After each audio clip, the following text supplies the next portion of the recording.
Cuando los dioses terminaron el quinto sol en Teotihuacán, decidieron que era tiempo de regresar a su mundo, pero Xolotl, hermano gemelo de Quetzalcóatl, se rehusó a partir.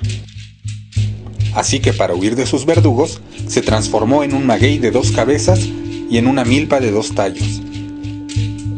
Sin embargo, fue descubierto y huyó hacia un canal que encontró. Al sumergirse en las profundidades, se transformó en una xolotl. Pero al no poder salir del agua, su verdugo lo atrapó y finalmente el dios murió.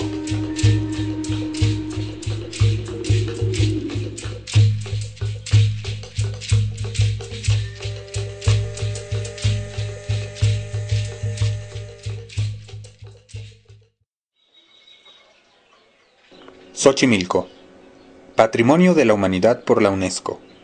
Es vestigio del antiguo aspecto de la Ciudad de México y uno de los lugares más hermosos de la actualidad. Ejemplo del alma mexicana.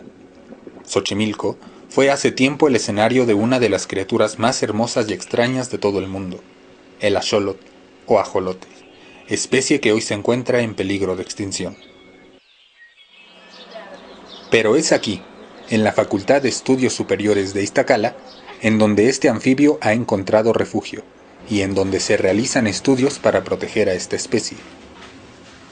Entonces, bueno, la colonia comienza con 19 organismos que son rescatados del comercio ilegal. Entonces son comprados y se empieza a establecer el criadero. El fin de la colonia, como es una especie que se ha utilizado desde la época prehispánica como alimento, como medicina, ahorita se utiliza como organismo de experimentación porque tiene la capacidad de regenerar miembros, pero aparte de regenerar miembros también puede regenerar lo que es el corazón y lo que son neuronas. Entonces se ha utilizado mucho en las cuestiones de experimentación. Entonces todo este uso tradicional y este uso nuevo lo metieron en una gran presión. Entonces fue demasiada la explotación que se hizo y pues nosotros no podemos decirle a la gente que no lo utilice. Entonces la cuestión es, bueno, vamos a utilizarlos, vamos a darles una alternativa. La alternativa es precisamente criarlos en cautiverio para que los que utilicen sean los de cautiverio y ya no estén extrayendo los que son de Xochimilco. Nosotros tenemos 2 variedades de organismos, los organismos negros, que es el fenotipo silvestre, y los organismos albinos, que son el fenotipo, bueno, que es el albino, ¿no? Cuando tú tienes un organismo que vive en su ambiente y lo sacas, el organismo se deprime. Entonces, como se autodeprime, pues es muy fácil que lo ataquen bacterias, que lo ataquen parásitos o virus y entonces se muere. En cambio, estos organismos, como desde chiquitos están acostumbrados a vernos, nos ven y dicen, yo voy a comer, ¿no? Entonces son felices de la vida. Nosotros aquí les damos de alimento lo que es un alimento para tortugas, peletizado, con el fin de proporcionarles los nutrientes, por ejemplo, vitaminas y minerales que no les podemos cubrir con la alimentación. Lo que es importante es que cuando les damos de comer, sobre todo en las palanganas, tenemos que ofrecerles a todos con pinzas, para estar seguros que por lo menos todos comieron algún trozo o 2 trozos de alimento. Entonces, el primer estadio que tenemos es precisamente el estadio de huevo. Entonces, este estadio va a durar alrededor, depende de la temperatura, puede durar de lo que serían 2 semanas a 1 mes, dependiendo de la temperatura. Como ellos trabajan bajo una actividad enzimática, si aumenta la temperatura, las enzimas empiezan a trabajar más rápido y es más fácil que nazcan. Ellos tienen una cuestión que si ven que las condiciones del ambiente son desfavorables, van a empezar a practicar el canibalismo. Ya que eclosionan las larvitas, las vamos a considerar como cría temprana. Entonces la cría temprana es hasta que se les desarrollen sus miembros.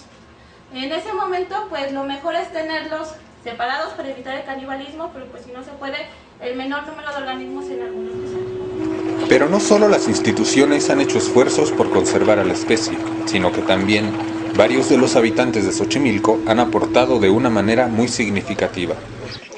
Bueno, el criadero precisamente lo formamos precisamente para repoblar los canales, ya que ahorita está en peligro de extinción.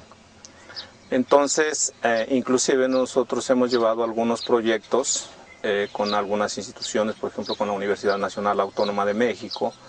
El resultado que se ha obtenido no es muy favorable, porque nosotros en un momento determinado, alguna vez que liberamos aproximadamente como entre unos 800 1200 ajolotes, todos estos, al hacer ya un rastreo general en los canales donde nosotros los habíamos tirado, ya no encontramos solo uno.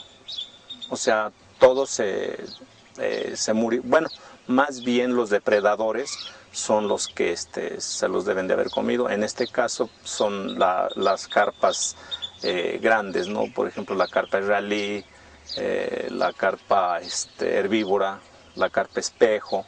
O sea, a alguien se le ocurrió meterlas, ¿no? Decir, bueno, pues hay que meter otra especie de pez. Pero pues al menos nunca pensaron en que se iba a reproducir tanto. Cuando empezaron a saquear mucho fue precisamente aquí en el parque ecológico, porque en el parque ecológico habían muchas canoas viejas, y ahí en las canoas viejas, bueno, pues ahí desovaban probablemente, y habían bastantes. Entonces mucho pescador, bueno, hasta cierto punto pues no se daba cuenta del daño que estuvo haciendo, pero la venta la hacían a $1, 50 centavos, $2. Entonces venían por 1000, 2000 y así. Sí, sí, definitivo. Yo cuando tenía aproximadamente como entre unos 8 o 10 años, yo llegué a capturar hasta 50, 60 de un redazo. Había muchísimo, mucho. Entonces, claro que el agua era de mejor calidad, y bueno, pues, las personas que pescábamos pues eran pocas, ¿no? Porque la población era también muy raquítica, no era tan amplia como ahora. Porque te digo, ya hay muy pocos, ¿eh?